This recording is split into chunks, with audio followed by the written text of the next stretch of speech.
혼돈은 비트코인에게 좋은 거다. 네, 여러분 반갑습니다. 비트캐쳐입니다. 시장은 지금 지정학적인 전쟁 리스크로 인해서 개미들을 완전히 혼을 빼놓고 혼란스럽게 만들고 있는 가운데 기다렸다는 듯이 중국 홍콩에서 비트코인과 이더리움 현물 ETF를 승인시키면서 본격적으로 이제 중국의 돈들이 크립토 시장으로 비집고 들어올 수 있는 창구가 마련이 됐습니다. 그래서 중국 자산관리부터 보세라 캐피탈, 해시키 캐피탈, 유한회사 등 비트코인 승인을 일제히 승인받았고, 실제로 홍콩의 차이나 자산운용은 투자자들에게 가상자산 관리 서비스를 제공하기 위해 홍콩증권선물위원회로부터 정식 승인을 받았다. 이제 어떻게 되는 겁니까? 중국은 표면적으로는 비트코인을 거절하고 있지만 진정한 중국의 부자들, 슈퍼리치들과 차이나 머니는 항상 글로벌 금융 창구인 홍콩을 통해서 이제 비트코인으로 유입이 될 겁니다. 그리고 중국은 계속해서 금을 끌어다 모으면서 금과 디지털 금 이 두 가지를 확보하면서 미국과 본격적인 패권 전쟁을 열 준비를 하고 있다. 그리고 더욱더 중요한 사실, 단순히 비트코인 현물 ETF만 승인한 게 아니라 이더리움 현물 ETF까지 승인했다라는 것이 굉장히 중요한 포인트입니다. 지금 미국은 어떻습니까? 이더리움 현물 ETF는 승인하지 않으려고 하고 있는 반면에 홍콩은 우리 비트코인은 한 발 늦었지만 이더리움 향후에 매우 중요한 자산이 될 수 있고 기술이 될 수 있다. 그렇기 때문에 우리가 빠르게 선점하자. 어떻게 보면 선전포고를 한 것과 같다. 그렇기 때문에 이 부분도 우리가 중점적으로 본다면 단순히 비트코인뿐만이 아니라 이더리움도 향후에 얼마나 중요한 역할을 할지 우리가 여기서 캐치를 해야 되는 겁니다. 그리고 실제 지정학적으로 뭔가 전쟁이 더 확전될 것 같고 뭔가 더 지정학적인 분위기가 완전히 나빠질 것 같이 언론은 계속 조성을 하면서 개미들을 불안하게 만들고 있습니다. 이스라엘, 이란에 긴급 대응하면서 확전 기로에 서 있다. 뭔가 전 세계 전쟁이 터질 것 같은 분위기를 언론에서는 계속 조장하고 있는데, 실제로 내막을 까보면 이번 이란이 폭격을 했을 때 사망자는 없었습니다. 그리고 실제 내막을 까보면 지난 밤부터 14일 새벽까지 이란이 미사일 300여 기를 이스라엘 본토로 날렸으나 99%, 거진 100%에 달하는 이스라엘의 아이언돔을 비롯해서 다층 방공망으로 다 격추시켰고 사망자도 없고 이란의 공격 규모에 비해 인명피해가 매우 적다. 실제로 여러분들이 잘 판단하셔야 되는 거, 중동은 정말로 이스라엘과 엄청 큰 전쟁을 원할까? 그리고 이스라엘 또한 진정한 큰 전쟁으로 번지는 것을 원할까? 이스라엘 대통령은 공식 석산에서 이란의 공격에 대해서 상응 대응은 해야 된다. 왜냐하면 얘네들도 자존심이 있습니다. 얘네들이 일방적으로 폭격 맞고 가만히 있으면 그러니까 표면적으로는 상응 대응할 거야 라고 하지만 실제로 얘네는 전쟁을 원하지 않습니다. 둘 다 전쟁을 원하지 않는다. 근데 세계대전이 터질 가능성이 크겠습니까? 단순히 해프닝으로 끝날 가능성이 크겠습니까? 그리고 여러분들이 아셔야 되는 거, 올해는 어떤 이벤트가 있습니까? 전 세계 글로벌 경제의 가장 큰 이벤트, 바로 미국의 대선이 예정되어 있고 지금 매우 팽팽하게 리턴 매치가 초접전을 예고하고 있는 반면에 우리가 경제를 알아야 되고 국제 정세를 알아야 되는 거, 중동 국가들은 바이든의 재선을 원하지 않습니다. 그러면 어떻게 해야 됩니까? 바이든의 재선을 막으려면 바이든 지지율을 떨어뜨려야 되고, 개미들 불안하게 만들고 지지율 떨어뜨리기 제일 좋은 소재가 뭡니까? 전쟁입니다. 전쟁 일으키는 게 이게 1등이다. 전쟁 일으키면 어떻게 됩니까? 당연히 현재 집권하고 있는 대통령의 위상이 떨어지고 지지율 떨어지는 거는 너무나 당연합니다. 그리고 중동이 왜 바이든 재선을 싫어합니까? 바이든 대통령은 중동에서의 미국의 역할을 축소했고 아시아로 전환을 추진하면서 중동 국가들과 결속을 약화시켰고, 바이든 민주당이 추진하는 건 뭡니까? 친환경 에너지. 근데 중동은 뭘로 먹고 삽니까? 석유 가지고 먹고 산다. 근데 친환경을 추진하는 이 바이든이 당선되기를 정치적으로 원하지 않을 것이고, 이번 지정학적인 이란의 공격은 어떻게 보면 정치적인 의도가 다분했다라고 해석을 하고 있습니다. 그리고 실제로 이것이 잘 먹혀 들어갔고 바이든의 중동 정책으로 인해서 미국에서 부정적 여론이 심화된다. 개미들은 너무나 단순하기 때문에 이런 식으로 전쟁 이슈 터뜨리면 부정적 여론 심화되고 지지율 지금 뚝뚝 떨어지고 있다. 그리고 중동에서 리스크가 터지면 미국인들이 가장 무서워하는 거 뭡니까? 물가 상승. 인플레이션 기껏 힘들게 다 잡아놨는데 또 이런 식으로 유가 상승해버리면 인플레이션 상승하니까 바이든 지지율 떨어질 수밖에 없다. 그렇기 때문에 중동은 실제로 정말 전쟁이 확전돼서 세계 전쟁을 만드는 걸 원하는 게 아니라 바이든 지지율을 떨어뜨리기 위해 쇼를 하고 있을 가능성이 굉장히 크다라고 생각합니다. 그리고 우리가 이런 지정학적 리스크 때문에 비트코인을 함부로 던지면 안 되는 더 큰 이유가 뭐냐? 이제 비트코인의 가장 큰 이벤트 반감기 4일도 채 남지 않았다. 우리가 본 게임이 시작되기 전부터 지금 4일밖에 안 남았습니다. 근데 여기서 다 포기하고 떠나버리면 진정한 게임이 시작되기도 전에 여기 출발선에서 겁먹고 도망치는 꼴과 다를 게 없습니다. 실제로 저희 캐쳐 구독자님들께 최근에 제가 투표를 했을 때 캐쳐 가족분들이 생각하는 2024년 반감기 패턴은 역시나 캐쳐 커뮤니티 투표는 인간지표가 아니라 집단 지성이라는 것을 또 한 번 증명해냈다. 반감기 전 하락 후의 폭등. 이미 상단의 두 가지는 끝났습니다. 반감기 전 상승 후 폭등, 상승 후 폭락. 이 상승 시나리오는 이미 지워졌고 이제 둘 중 하나입니다. 반감기 전 하락하고 폭등할 거냐, 반감기 전 하락 후 더 폭락할 거냐. 근데 제가 봤을 때는 이 시나리오 로 갈 확률이 제일 크고 42%나 투표했던 압도적인 투표율로 이 흐름으로 그대로 갈 것으로 저는 보고 있습니다. 물론 반감기까지 4일 남은 동안 진짜 비트코인 고래들과 마켓메이커들은 아마 예상치 못하게 또 한 번 개미들을 흔들어서 완전히 반감기 전에 다 전이 상실시키고 비트코인 강제로 조막존에서 뺏어가기 위해서 또 흔들 가능성은 있지만 뭡니까? 흔들려주면 제가 커뮤니티에 써드렸던 대로 박앤세일이다라고 하고 어차피 똑같은 비트코인인데 싸게 사면 더 좋다. 그렇기 때문에 제가 항상 말씀드리는 올해는 눌려주면 그냥 땡큐하고 입 벌리면 분명히 좋은 결과 올 수밖에 없다. 왜 제가 이 말씀을 드리냐? 작년부터 제 방송 보셨던 저희 캐쳐 가족분들 우리 어디서부터 매집 시작했습니까? 작년 3분기 말 8, 9, 10월부터 우리가 본격적으로 매집을 시작했었고 여러 번의 조정과 눌림이 상승하는 동안 여러 번 있었지만 결국에 지나고 나면 승자는 누구였습니까? 언제나 우리였다. 이번 하락도 과거와 다를 게 없다라고 생각합니다. 여기서 조금 빠지고 올리냐? 여기서 조금 더 빼가지고 완전히 개미들 털고 올리냐? 어차피 시간이 지나고 나면 결국에 승자는 저희 캐쳐 커뮤니티 가족분들이었다라는 거 또다시 증명하게 될 것이라고 생각합니다. 그리고 또 굉장히 공교롭게도 반감기 직전에 어떤 컨퍼런스가 있습니까? 토큰 2049 두바이 가장 큰 크립토 컨퍼런스가 있는데 여기에 누가 참여를 하는지 여러분들이 인지를 하시면 시장이 어떤 흐름으로 갈지 답이 나오는데 당연히 여러분들 잘 아시는 바이낸스, OKX, 코인베이스, 서클, 그레이스케일 이런 크립토 전통 플레이어들 뿐만이 아니라 이번에는 누가 참여했냐? 구글부터 아마존, 마이크로소프트, 오픈 AI, 알리바바, 텐센트 뿐만이 아니라 우리가 더욱더 주목해야 되는 거 지금 본격적으로 엄청난 천문학적인 자본으로 크립토 시장을 삼키려고 하는 골드만삭스부터 피델리티, 블랙록 그리고 JP모건부터 HSBC, 바네크, 스탠다드 차타드, 제인스트리트까지 이런 월가의 핵심 플레이어들까지 이번 컨퍼런스에 참여합니다. 얘네들이 왜 반감기 직전에 이 컨퍼런스에 참여할 것이며 이 컨퍼런스에서는 어떤 논의들이 오고 가겠습니까? 전통 크립토 플레이어들 그리고 전통 월가 플레이어들 그리고 전통 마이크로소프트, 아마존, 구글 같은 빅테크 이 삼위일체로 얘네들이 어떤 것을 꿈꾸겠습니까? 비트코인이 망할 거를 꿈꾸기 위해서 이 바빠 죽겠는데 이들이 모여서 대화하겠습니까? 아니면 시장에 큰 그림을 짜고 수면 아래에서 엄청난 것들을 진행하려고 준비를 하고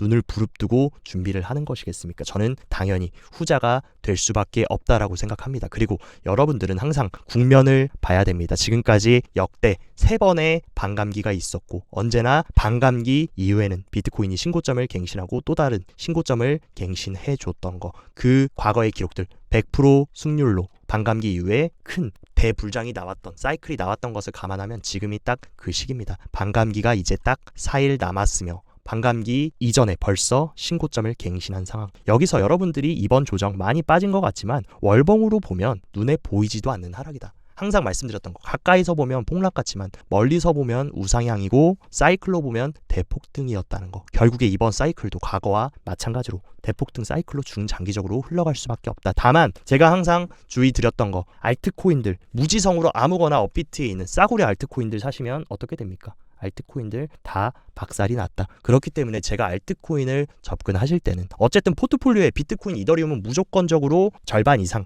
잘 배치하셔야 되고 나머지 30-40% 알트코인 배치하시되 좋은 섹터를 담으셔야 여러분들 알트코인이 방어가 됩니다. 이번에 아무거나 담으셨던 분들 어차피 캐쳐님 상승자고면 그냥 알트코인 다 올라가는데 뭐 골라서 삽니까? 그냥 어차피 시장 오르면 알트코인 오르는 거고 빠지면 빠지는 겁니까? 정말 그랬습니까? 아닙니다. RWA 같은 경우는 1개월 동안 상승폭 보면 다 다른 섹터들 다 죽쓰고 빠졌을 때 그나마 RWA는 상승했었고, 실제로 제가 방송에서 계속 강조드렸던 온도 같은 경우는 어떻게 됐습니까? 오히려 상승하고 또 신고점을 갱신하려고 상승하고 있다. 그렇기 때문에 뭐 지금 당장 여러분들이 뭐 온도를 타셔라, RWA를 사셔라가 아니라, 우리가 알트를 접근할 때 무지성으로 그냥 알트를 다 담는 게 아니라 진짜 올라갈 수 있는 좋은 섹터에 좋은 알트를 담으셔야 된다라는 거 한 번 더 강조를 드리고 싶습니다. 그렇기 때문에 알트가 폭락할 때도 가격 방어를 하면서 올라주면 얼마나 좋냐. 그렇기 때문에 알트도 우리가 조금 더 신중하게 대응하시고, 비트 이더는 아무 때나 DCA 하더라도 알트는 아무거나 진입하면 이번처럼 올라갈 땐 좋더라도 빠질 때 견디지를 못합니다. 그렇기 때문에 신중하게 접근해야 되고, 지금 굉장히 재밌는 소식이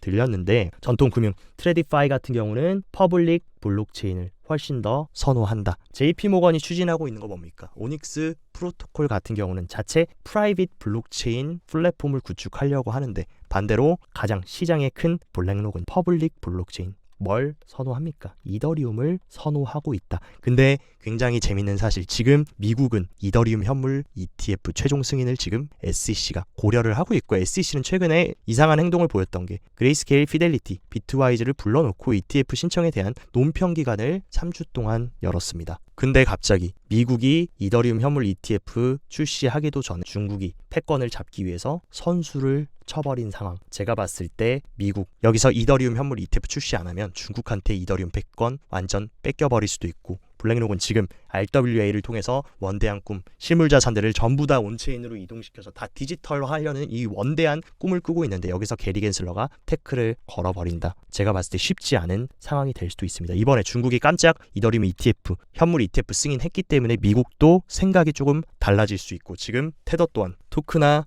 플랫폼을 추진하겠다. 1위 스테이블 코인조차 이제 전부 다 이 토크나이제이션, 토큰화가 가장 중요한, 제가 봤을 때 키워드라고 생각합니다. 그래서 지겹도록 말씀드린 RWA 그리고 AI 중에 대장이 될, 중장기적으로 시장의 하입을 받고 시장을 견인할 알트를 잘 구축하시면 여러분들이 오히려 빠질 때 조금 빠지고 올라갈 때 더 크게 올라가는, 가격 방어를 잘하는 게 진짜 이 코인이 센지 약한지, 그것을 우리가 옥석을 가릴 수 있는 기준이 된다라는 것입니다. 또한 지금 그레이스케일 같은 경우는 또다시 지정학적 리스크, 중동 리스크가 터지면서 인플레이션이 또 가중되면 어쩌나, 이런 불안감과 그리고 반감기로 비트코인의 공급량이 뚝 하고 떨어지는데, 여기다가 홍콩까지 현물 ETF 승인했다. 비트코인은 수요가 증가할 수밖에 없습니다. 그리고 애초에 비트코인은 뭐였습니까? 인플레이션 해칭 자산. 미국이 자기들 맘대로 무한하게 머니 프린팅하고 부채 발행해가지고 달러 찍어낼 때 이거 방어하기 위해 나온 게 비트코인이다. 지금은 뭔가 위험 자산도 안전 자산도 아닌 애매한 스탠스에서 움직이고 있지만, 그것을 이번 사이클이 증명해내는 비트코인한테 매우 중요한 증명의 시간이 될 것이라고 보이고, 결국에 비트코인은 위기에도 강하고 호황에도 강한 그런 돌연변이 자산으로 거듭날 것임을 저는 믿어 의심치 않습니다. 그리고 중국뿐만이 아니라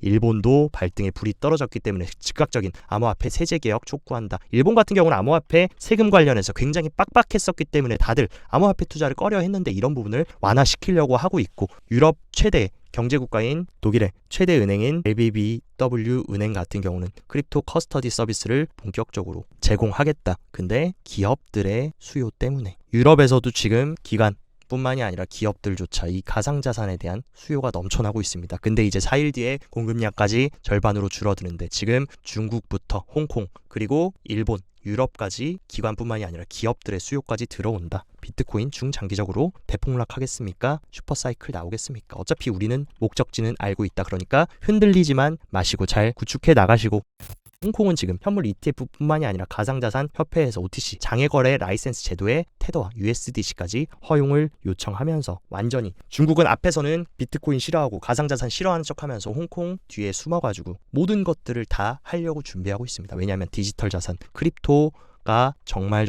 미래에 패권 전직을 할 때 중요한 역할을 할 것이라는 것을 이미 똑똑한 중국, 음흉한 중국은 모든 계획을 세우고 있다. 그리고 많은 분들이 최근 알트가 대폭락함에 따라서 캐천님 이번 사이클은 비트코인만 올라가는 거 아닌가요? 알트코인들이 완전 끝난 거 아닌가요? 라고 물어보시고 걱정하시는 분들 많겠지만, 저는 이번 사이클도 과거와 똑같이 비트코인 큰형님 크게 시원하게 쏴준 이후에 알트코인은 결국에 포모 현상으로 또다시 부흥이 될 수밖에 없다. 실제로 최근 엄청나게 알트코인 과열됐다라는 거 여러분들도 부정할 수 없는 사실일 겁니다. 최근 1월 3월에 알트코인 너무나 거품이 많이 끼면서 알트 시즌으로 바로 도입을 해버렸는데 이번 조정으로 인해서 알트코인들이 완전히 거품이 다 빠졌고 많은 패닉세를 이뤄냈다. 그러면 여기서 또 우리는 어떤 선택해야 됩니까? 알트코인 폭락했으니까 도망치자 이게 아니라 투심 약한 개미들이 던져준 거 좋은 알트코인들 지금 줍줍하게 너무너무 좋습니다. 그리고 알트코인 시즌 연간 지표로 보면 아직도 알트코인은 완전 저평가 구간이고 최근에 잠깐 고개를 들었지만 이내 지금 완전히 또다시 개미를 털어줬고 21년 사이클 보면 알트코인 인덱스 같은 경우에 거진 80% 90%까지 갔습니다. 근데 지금 해봐야 25% 아직도 비트코인 이어라는 거 알트코인은 저평가 구간이다. 우리가 진짜 팔고 나와야 될 때는 이 알트코인 이어 연간 지표가 최소 75를 넘어서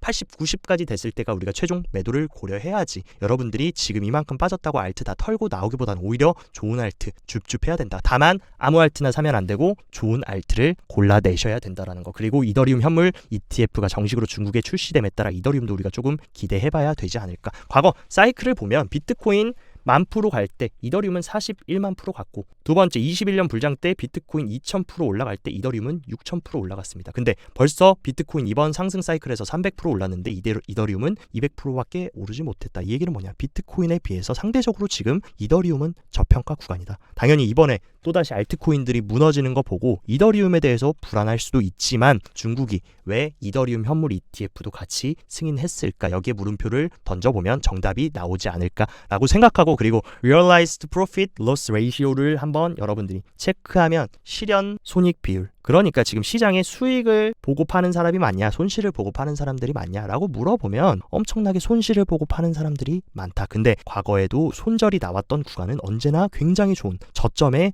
눌림목 구간이었고 눌림 이후에 상승하는 구간. 지금도 어떻게 보면 지금은 매수 버튼 나가기 무섭고 알트 더 폭락할 것 같고 시장 끝날 것 같지만 시간 지나고 나면 지금 자리 굉장히 좋은 반감기 전에 매집 구간이었다라는 거. 또다시 캐쳐 가족분들은 작년부터 경험하셨던 것처럼 느끼셨을 겁니다. 그리고 이미 국면은 바뀌었다. 알트코인 시총 같은 경우에도 이 축적의 시간을 지나서 16년도도 반감기 이후에 리테스트하고 엄청난 폭등을 보여줬고 2020년도도 이런 축적의 기간을 지나서 반감기 이후에 리테스트 이후에 폭등 지금도 마찬가지입니다. 축적 이후에 살짝 돌파했다가 리테스트 한번 거품 빼주고 개미 털어주고 올려주는 그런 그림은 이번에도 연출될 것으로 예측을 하고 있습니다. 그리고 단기적인 차트 분석을 위해서 헤어 차트도 여러분들이 좀 체크를 해보면 정말 저는 세력들이 악랄하다라고 생각하는 게 굉장히 오랜만에 이 노란선 개미 플랑크톤들이 용기를 내가지고 갑자기 풀 매수세에 돌입했다. 근데 개미들이 풀 매수 하자마자 그냥 바로 시장 떨어뜨려 버리면서 개미들도 무서워서 다 도망쳐 버렸습니다. 근데 그 와중에 또 갈색 고래와 보라 고래들은 꾸준히 매집을